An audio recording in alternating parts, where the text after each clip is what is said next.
Hello and a huge, warm welcome to English Made Easy. We are so happy you're here with us today. If you're new to the channel, our whole mission, our entire reason for being here is to help you learn English in the simplest, most fun, and most effective way possible. We want to take away the stress and just focus on what works. Exactly. No boring grammar books, no list of words you'll never use. We're all about practical English that you can use in your real life. And today we've got something really special planned. It's a completely unique workout, not for your body, but for your English-speaking brain and mouth. We call it the super sentence method. It sounds a little dramatic, doesn't it? The super sentence method. But the idea behind it is incredibly simple and powerful. We're going to start with a tiny, easy sentence, a baby sentence. Then, at each level, we'll add a little more detail, a new phrase or a new idea. It's just like building with Legos. You start with one small block, you add another, and then another, and before you know it, you've built a masterpiece, something big and impressive and complex that you created yourself. And the workout part is really important. We're not just learning today, we are training. Every time you say these sentences with us, you are training the muscles of your mouth, your tongue, and your brain. You're teaching them how to move together smoothly and automatically so that when you're in a real conversation, the words just flow. This is how you build real-world fluency. Absolutely. And that brings us to the most important rule of this entire video. You must speak out loud with us. Are you ready? Promise me you will.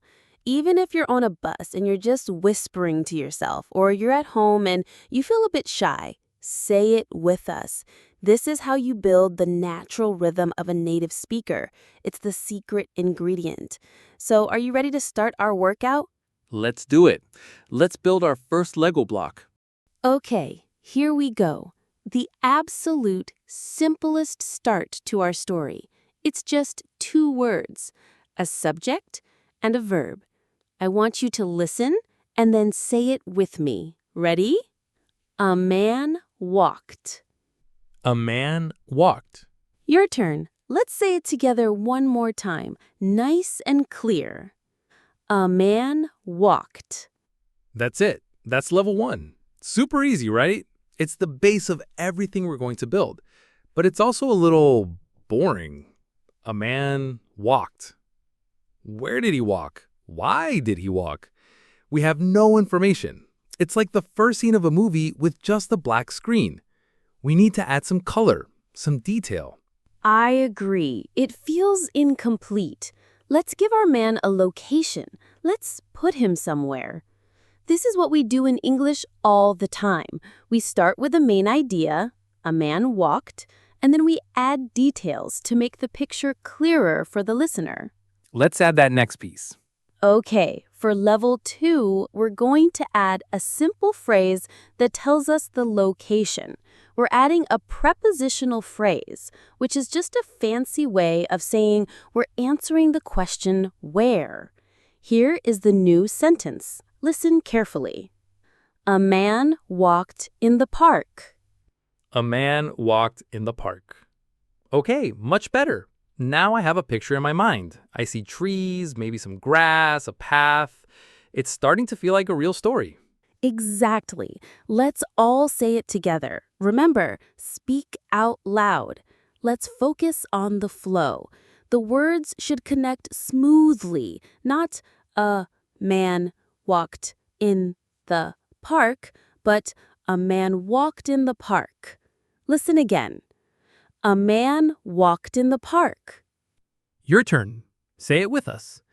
A man walked in the park. Wonderful. So, a park. What kind of park are you picturing? When I hear a walk in the park, I imagine somewhere like Central Park in New York, or maybe Hyde Park in London. Big green spaces in the middle of a busy city where people go to escape and relax. For me, it's a smaller local park. Maybe with a little pond, a few ducks, some kids playing on the swings. It feels quiet and peaceful. The phrase a walk in the park is interesting too, because it's also an idiom in English. If you say something is a walk in the park, it means it's really, really easy to do. Oh, that's a great point. For example, if someone asks you, was the exam difficult? You could say, no, it was a walk in the park, meaning it was very easy.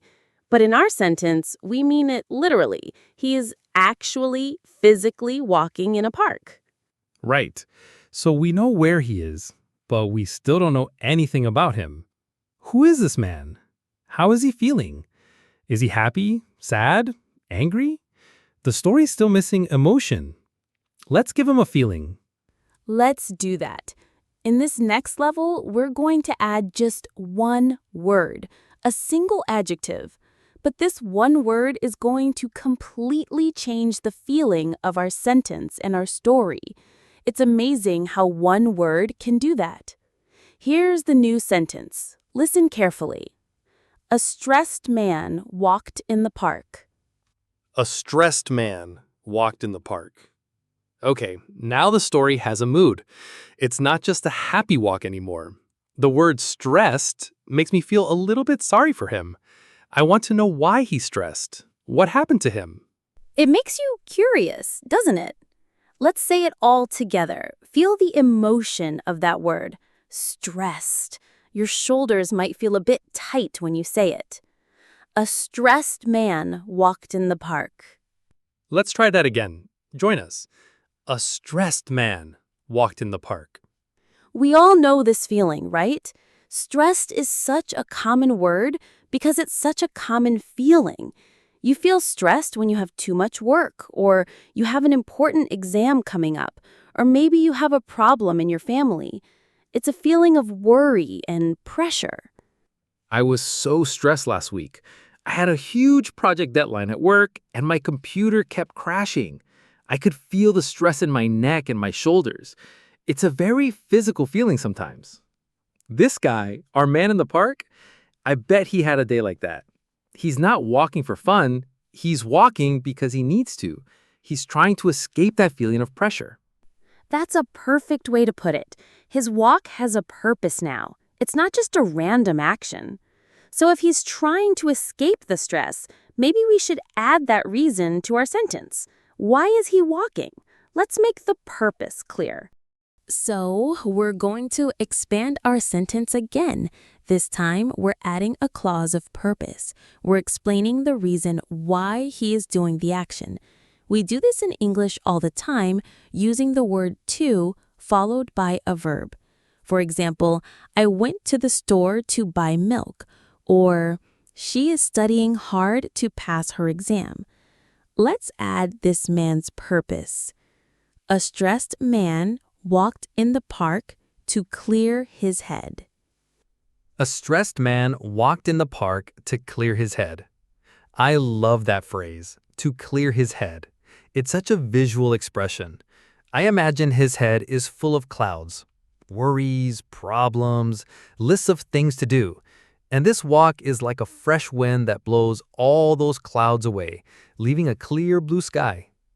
That is a beautiful metaphor. It's exactly what it means.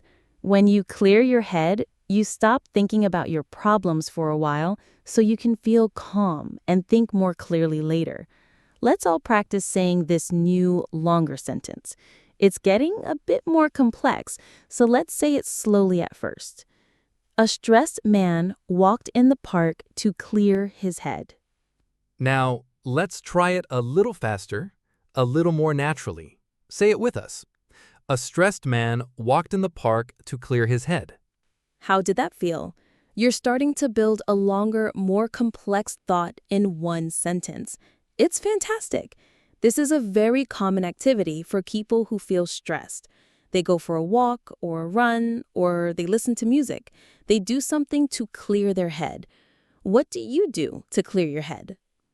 For me, it's cooking. When I focus on chopping vegetables and following a recipe, I can't think about anything else.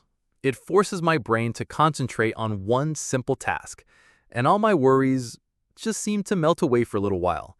It's very meditative. This guy's solution is the park. So now we know who he is, a stressed man, where he is in the park, and why he's there to clear his head. The story is getting much richer, but we can add even more detail. We know he's stressed, but can we say more about the source of that stress? Let's give a little more backstory. In this level, we're going to add a phrase that gives us more context. It tells us when this walk is happening, and it connects his stress directly to a source. This is what makes a story feel real, the specific details. Here's the next version of our super sentence. A stressed man walked in the park to clear his head after a long day at work. A stressed man walked in the park to clear his head after a long day at work. Of course, work. The source of so much stress for so many people. Now the story is so relatable. I have been this man. You have probably been this man or woman. You finish a difficult day, your brain is tired, and you just need some fresh air. It's a universal story, isn't it? A long day at work. We all know what that feels like. Maybe his boss was angry, or he had too many emails, or a project went wrong. We don't know the specifics, but we understand the feeling perfectly. Okay, everyone, let's put it all together. This sentence is getting longer now, so take a deep breath. Let's say it with confidence. A stressed man walked in the park to clear his head after a long day at work. One more time. Let's make it sound smooth and natural. The rhythm is important. Listen to how the parts connect. A stressed man walked in the park to clear his head after a long day at work. Let's say it together now. A stressed man walked in the park to clear his head after a long day at work. Fantastic! You're now saying a sentence with three distinct parts, a complete thought with emotion and context. This is a huge step up from a man walked. But I think we can make our language even more sophisticated, more descriptive. We have a good B1 level sentence here. Let's try to upgrade it with some more advanced vocabulary. I think that's a great idea. Let's take a part of the sentence we already have and replace it with a more powerful, elegant way of saying the same thing. This is the key skill for fluency, learning different ways to express the same idea. Okay, we're going to change the beginning of the sentence slightly. Instead of just saying he walked to clear his head, we are going to describe his internal hope, what he wished would happen. And in doing so, we're going to introduce our first C1 level word. Don't worry, it's a brilliant one. Here is the new sentence. A stressed man, hoping to alleviate his anxiety, walked in the park to clear his head after a long day at work. A stressed man, hoping to alleviate his anxiety, walked in the park to clear his head after a long day at work. Ooh, alleviate. That is a beautiful word. It sounds so much more formal and specific than just help or reduce. What exactly does it mean here? That's a great question. Let's break down the word alleviate. First, the meaning. To alleviate something means to make a problem or a bad feeling less intense or less severe. It doesn't mean you solve the problem completely, but you make it easier to bear. So in our sentence, he's not trying to get rid of his anxiety forever. He's just trying to make it feel less heavy in that moment. So you could alleviate pain with medicine, or a government could try to alleviate poverty with new programs. It's about making a bad situation better. Exactly. Now for the pronunciation. It has 4 syllables. Listen carefully. Alleviate.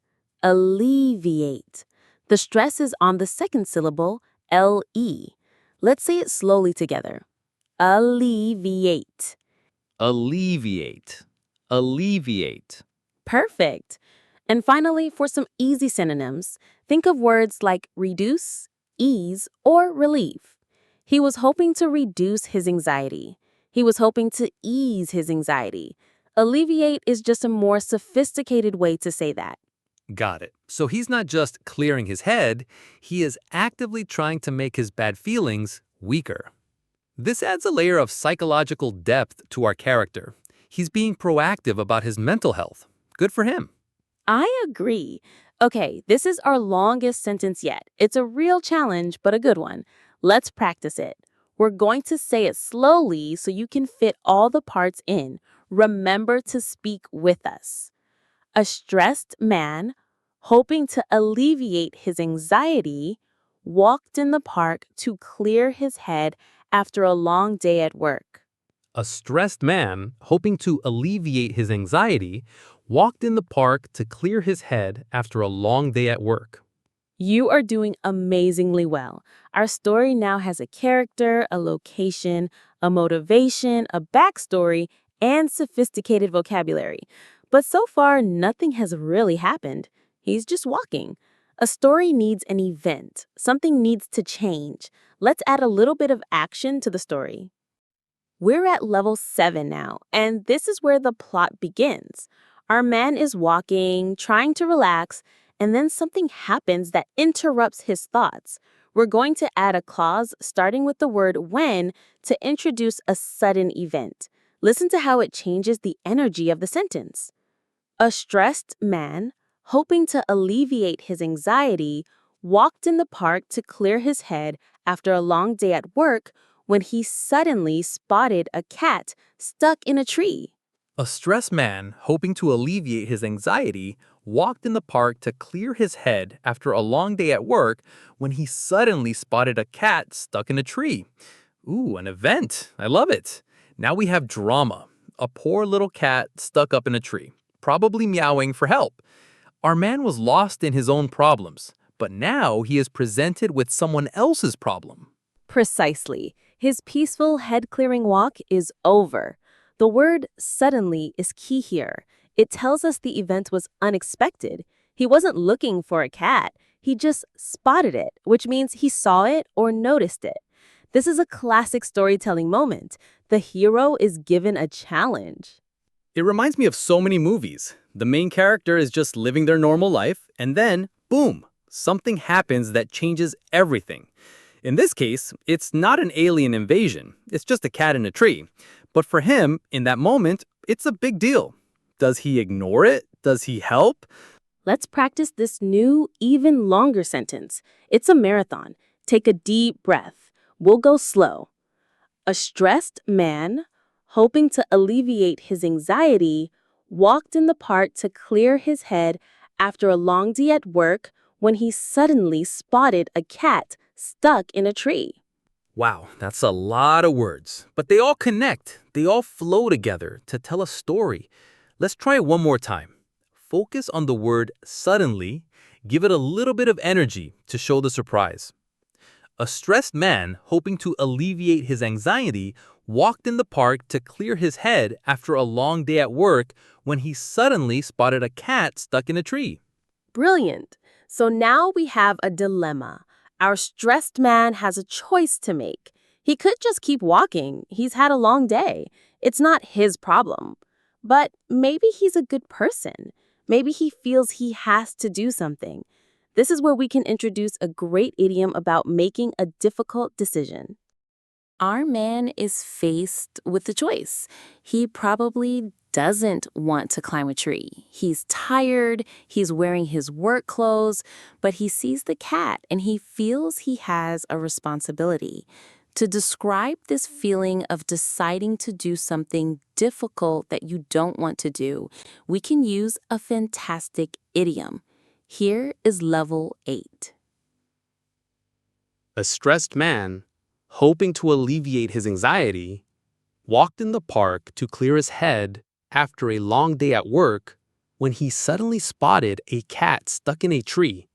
And feeling like he had to bite the bullet, he decided to rescue it. Yes, bite the bullet. I love this idiom. It sounds so dramatic. What does it actually mean to bite the bullet? It's a great one, and it has a fascinating history. Let's break it down. First, the meaning. To bite the bullet means to force yourself to do something unpleasant or difficult, or to be brave in a difficult situation. You accept that you have to do it, and you just do it. Our man doesn't want to climb a tree, but he feels he has to, so he bites the bullet and decides to do it anyway. The history is from old battlefields, right? Before they had modern medicine to stop the pain, a surgeon operating on a soldier might give him a lead bullet to bite on to help him deal with the extreme pain of the surgery. That's exactly right. So the image is of someone enduring pain bravely. For an easy synonym, you could think of the phrase face the music or simply accept a difficult situation. He decided to accept the difficult situation and rescue the cat. Bite the bullet is just much more colorful and expressive. I had to bite the bullet last month and finally go to the dentist. I hate going to the dentist, but I knew I had to do it. So I made the appointment and went. I bit the bullet.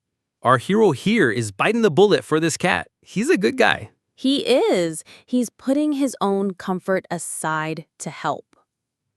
Okay, this sentence is now a true monster, a super sentence for sure. Are you ready for the challenge? We're going to say this together, very slowly. Every word counts. A stressed man, hoping to alleviate his anxiety, walked in the park to clear his head after a long day at work when he suddenly spotted a cat stuck in a tree, and feeling like he had to bite the bullet, he decided to rescue it. Ooh. That is a workout. I can feel my brain muscles working. Let's try it one more time. See if you can say it without pausing. Make it one long, flowing idea. A stressed man, hoping to alleviate his anxiety, walked in the park to clear his head after a long day at work when he suddenly spotted a cat stuck in a tree, and feeling like he had to bite the bullet, he decided to rescue it. Unbelievable. If you can say that sentence, your English is becoming seriously impressive. Now, our story has a hero. He's made a brave choice. He's going to rescue the cat. This is where we expect the story to end happily, right? The man saves the cat. He feels good about himself. His stress is gone. But stories are more fun when they have a twist, an unexpected turn. Oh, I like where this is going. Let's throw a wrench in the works. Let's make something weird happen. Get ready, because our story is about to take a very strange turn. Our hero starts to act, but what he discovers is not what he or any of us expected. We're going to add a clause that reveals a shocking new piece of information, and we'll introduce another brilliant C2 level word. A stressed man, hoping to alleviate his anxiety, walked in the park to clear his head after a long day at work when he suddenly spotted a cat stuck in a tree. And feeling like he had to bite the bullet, he decided to rescue it, only to discover the cat was a sentient, grumpy drone that told him to mind his own business. What? Okay, I did not see that coming. A sentient, grumpy drone. That is hilarious. So he goes to all this trouble, he bites the bullet, and the cat is actually a robot that gets angry at him. That's amazing. Let's talk about that word, sentient. Sentient. It sounds very science fiction. It is often used in science fiction, but it's a real and very useful word. Let's break down sentient. First, the meaning. Sentient simply means able to feel or perceive things. It means having consciousness and the ability to experience feelings, like happiness, pain, or in this case, grumpiness. Humans are sentient. Most people believe animals are sentient. A rock is not sentient. In our story, the drone isn't just a machine. It has feelings and can think for itself. So it's like in the movie Wall-E or with characters like R2-D2 in Star Wars. They are machines, but they are clearly sentient. They have personalities and emotions. This drone is sentient, but it has a bad personality. It's grumpy. Exactly. Now, the pronunciation. It's two syllables, but some people say it with three. The most common way is sentient. Sentient or sentient. The stress is on the first syllable, sen. Let's try it. Sentient. Sentient. Perfect. For a simple synonym, you could think of words like conscious, aware, or feeling. It was a conscious drone. But sentient is the perfect word here because it carries that idea of being a living, thinking being, which makes the fact that it's a machine so surprising. I can just imagine the man's face. He's ready to be a hero, and this little robot just tells him, hey, leave me alone, mind your own business. The phrase mind your own business is a very direct and slightly rude way of telling someone to stop interfering in your life. It is. Poor guy. He tried to do a good thing, and it completely backfired. Okay, everyone, we have to practice this. This is our craziest sentence yet. It's long, it's complex, and it's funny. Let's do it. Deep breath. A stressed man, hoping to alleviate his anxiety, walked in the park to clear his head after a long day at work when he suddenly spotted a cat stuck in a tree. And feeling like he had to bite the bullet, he decided to rescue it, only to discover the cat was a sentient, grumpy drone that told him to mind his own business. I can't say it with a straight face. It's too funny. Let's try that again. This time, really try to feel the man's shock and surprise at the end of the sentence. A stressed man, hoping to alleviate his anxiety, walked in the park to clear his head after a long day at work when he suddenly spotted a cat stuck in a tree. And feeling like he had to bite the bullet, he decided to rescue it, only to discover the cat was a sentient, grumpy drone that told him to mind his own business. This is it, the final level, the top of the mountain. We are going to add one final detail that makes this whole situation a social nightmare. And we'll start the sentence with our final advanced word, a word that perfectly captures the feeling of being embarrassed and annoyed by your own failure. To his chagrin, a stressed man, hoping to alleviate his anxiety, walked in the park to clear his head after a long day at work when he suddenly spotted a cat stuck in a tree. And feeling like he had to bite the bullet, he decided to rescue it, only to discover the cat was a sentient, grumpy drone that told him to mind his own business right as his boss walked by. Oh no, his boss! That is the worst possible timing. He's standing there being scolded by a drone, and his boss sees the whole thing. I am mortified for him. This is brilliant. Let's talk about that first word, chagrin. It's not a common word, but it's so precise. It is. It's one of my favorites for that reason. Let's break down chagrin. First, the meaning. Chagrin is a feeling of disappointment, humiliation, or annoyance, especially because you have failed or been made to look foolish. The phrase to his chagrin means that he felt this way. He was embarrassed and annoyed that his heroic attempt ended so badly in front of his boss. So it's a mix of embarrassment and frustration. Like when you confidently give the wrong answer in a meeting. That feeling afterwards, that's chagrin. Perfect example. Now for the pronunciation. This word comes from French, so the sh sound is made with the ch.